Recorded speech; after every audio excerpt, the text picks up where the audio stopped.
बिस्मिल्लाहिर्रहमानिर्रहीम। मैं हूँ आपका मेज़बान एडवोकेट उमर। आप देख रहे हैं मेरा यूट्यूब चैनल। अभी मैं अपने नाज़रीन के साथ डिस्कस करने जा रहा हूँ कि इलेक्शन कमीशन में आज असद उमर के ख़िलाफ़ तौहीन है अमेज़ अल्फाज पर उनकी समाअत हुई। आज अदालत ने उनको इन पर्सन तलब किया हुआ था। मैं आपको बताता चलूँ कि ये एक डिवीज़न बेंच था और इसमें इलेक्शन कमीशन के जितने भी मेंबरान हैं तमाम सूबों से उसकी नुमाइंदगी कर रहे थे। ये एक बड़ा बोर्ड तश्कील दिया गया था।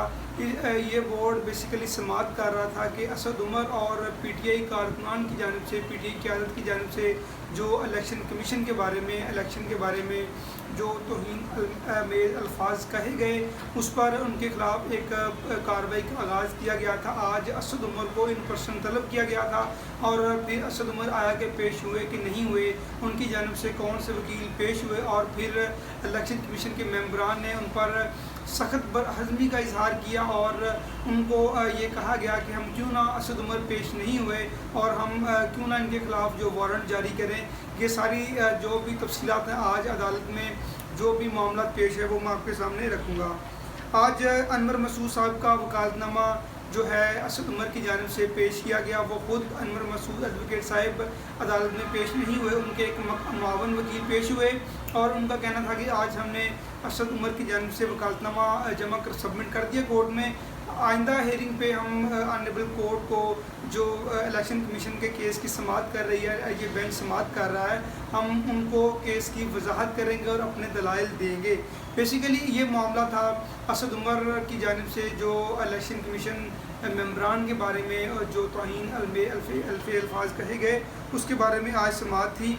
जो इलेक्शन कमीशन ने इस्तफसार किया कि असद उमर को हमने ज़्यादती हैसियत में तलब किया हुआ था, उनके ख़िलाफ़ कोई हुक्म इम्तना भी नहीं है, तो फिर वो क्यों अदालत में पेश ही नहीं हुए, जबकि उनकी जो हाज़िरी माफ़ी की ना ही कोई दरख्वास्त दी गई है, ना ही कोई और मामला अदालत के सामने रखा गया कि वो क्यों ना पेश हुए।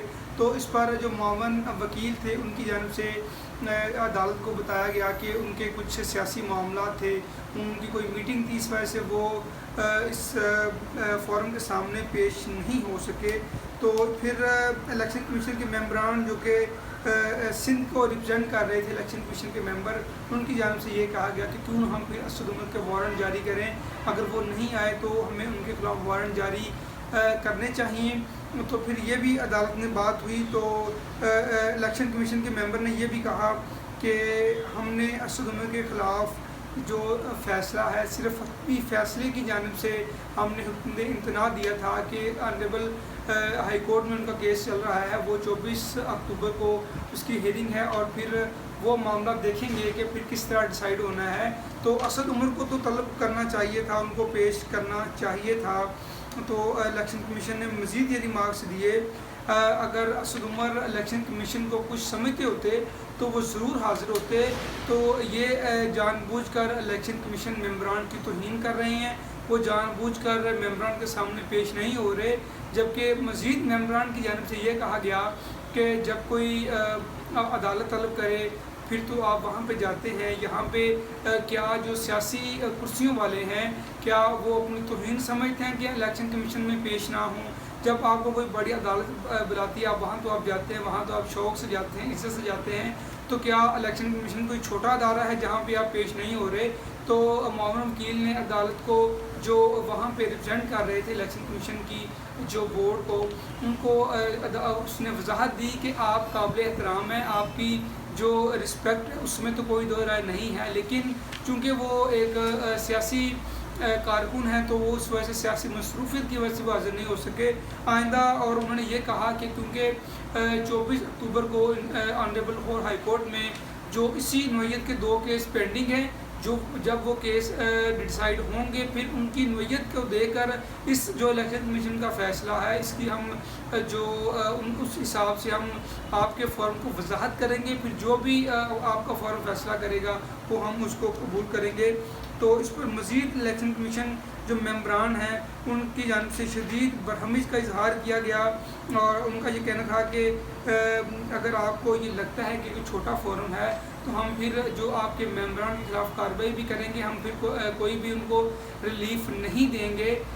उनकी मुआवन की जानिब से कहा गया कि अनवर मसूद साहब इस वक्त लाहौर में या अवेलेबल नहीं है कोर्ट में पेश होने के लिए, तो आप हमें कोई डेट ग्रांट कर दें। तो इस पर जो मेंबरान उन्होंने सख्ती से इस्तफसार दिया, उन्होंने रिमार्क्स दिए कि वकला का जो यहाँ पर पेश होना है वो हमारे लिए कोई आसान का बायस नहीं है, बल्कि अगर हम ये देखेंगे आज वकला लाहौर में हैं तो कल वो हो सकता है दुबई में हो। ये हम इस चीज़ के बाउंड नहीं हैं। लिहाजा जिस दिन भी उनकी हियरिंग होगी तो उनको अपनी पेशी जो है असद उमर को वो 12 पे करवानी चाहिए। इस फोरम को इलेक्शन कमीशन बोर्ड को उन्होंने यहाँ पे पेश होना है और सारे मामला आगे चलेंगे। तो अभी आज कोर्ट ने उन्होंने काफ़ी बरहमी का इजहार किया। एक तो असद उमर को जो उनकी हाजिरी को लेकर, दूसरा उन्होंने कहा कि ये लोग जो इलेक्शन कमीशन के बारे में तौहीन आमेज़ अल्फाज बोलते हैं, दूसरा और फिर उन्होंने ये भी कहा कि एक तो कोर्ट में हाजिर नहीं होते और जितने भी सियासी कुर्सियों वाले हैं, बड़ी कुर्सियों वाले हैं, उनको इलेक्शन कमीशन में पेश होने में शर्म आती है। ये सारे मामला कोर्ट में डिस्कस हुए जो मैंने आपके सामने रखे। अदालत ने ओवरऑल जो यहाँ का जो एक कंक्लूड निकलता है कि अदालत ने बड़ी बरहमी का इजहार किया और अदालत ने कहा कि आपको इस फोरम के सामने जो इलेक्शन कमीशन, बेसिकली ये एक कोर्ट ही है, जो एक हम इसको अदालत का नाम देंगे। इलेक्शन कमीशन रूल एक्ट के तहत जो एक इलेक्शन कमीशन मेंबरान होते हैं उनकी एक अपनी पावर के मुताबिक, जो एक्ट के मुताबिक उनको पावर दी गई है। तो जो इनिशियल जो भी स्टेजेस होंगी वो उसी फोरम पे एज अ कोर्ट वो केस को सुनेंगे, फिर मामला जो आगे दूसरी जो हमारी कोर्ट्स वहाँ पे रेफर किया जाता है। तो आज की जो बात थी मैंने आपके सामने रखी कि असद उमर पर जो इलेक्शन कमीशन बोर्ड मेंबरान ने बड़ी सख्ती से बरहमी का इजहार किया और उन्होंने कहना था कि असद उमर को अपनी जो मौजूदगी है वो कोर्ट को ज़ाहिर करनी चाहिए और उन्होंने समाअत जो है वो 26 अक्टूबर तक मुलतवी कर दी है। आज की जो समाअत थी कि असद उमर ने जो इलेक्शन कमीशन के बारे में तौहीन आमेज़ अल्फाज कहे, उस पर उनकी समाअत हुई और केस को इसलिए मुलतवी कर दिया गया कि इसी नौयत का केस जो है वो ऑनरेबल लॉ हाई कोर्ट में पेंडिंग है। जब वो फैसला करेगी उस केस की मुनासिबत से फिर जो इलेक्शन कमीशन अपना फैसला सुनाएगा कि जो भी इसमें फर्दर डेवलपमेंट होगी मैं आपके साथ डिस्कस करूँगा। अपना बहुत ख्याल रखिएगा। अल्लाह हाफ़िज़।